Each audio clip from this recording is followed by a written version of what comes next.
Le diabète, une maladie qui touche plus de 4 millions de Français. Inauguration d'un centre dédié, un centre de soins avec une dizaine de spécialistes qui prennent en charge la maladie. Leur but, soigner au quotidien et éviter surtout que des cas ne s'aggravent. Et Astrée Olivier est allé faire un tour, c'est dans le 13e arrondissement. Une odeur de peinture fraîche saisit à l'entrée de cet immense cabinet médical. 430 mètres carrés et 16 salles de consultation pour accueillir plus d'une dizaine de spécialistes du diabète.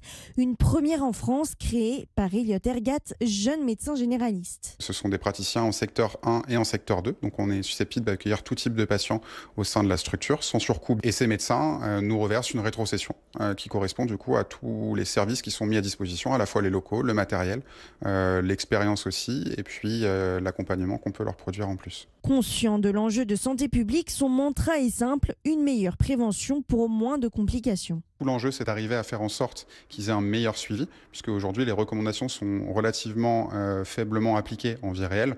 À titre d'exemple, on a uniquement 30-34% des patients diabétiques qui ont un suivi cardiologique qui est correctement mené. 1,5 million d'euros a été investi pour équiper le cabinet avec du matériel médical dernier cri.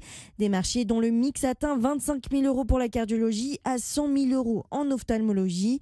Le docteur Sophie Bonin se réjouit d'avoir des équipements de pointe. L'avantage ici, c'est qu'on va être plusieurs ophtalmos à travailler au sein du cabinet différents jours, mais surtout du coup on va pouvoir utiliser ces machines pour dépister la rétinopathie diabétique avec des photographies couleurs. Une chance surtout pour les spécialistes de travailler de manière collégiale comme à l'hôpital, mais sans avoir à traiter les urgences vitales. L'ophtalmo, il intervient pas seul, en fait il intervient en action, en interaction avec à la fois le diabétologue, mais aussi parfois le néphrologue selon les complications du patient. Le diabète est une maladie chronique qui touche tous les vaisseaux sanguins et altère le fonctionnement des organes un par un, d'où l'importance des suivis préventifs pour désengorger les hôpitaux, selon le docteur Michel Delahousse. Infarctus du myocarde, accident vasculaire cérébral, insuffisance cardiaque est déjà 2 à 3 fois plus élevé chez le patient diabétique, mais quand il y a une insuffisance rénale en plus ou une maladie rénale en plus, ce risque est encore augmenté. Donc un risque majeur. Et que cette maladie rénale, si on ne fait pas ce qu'il faut, va évoluer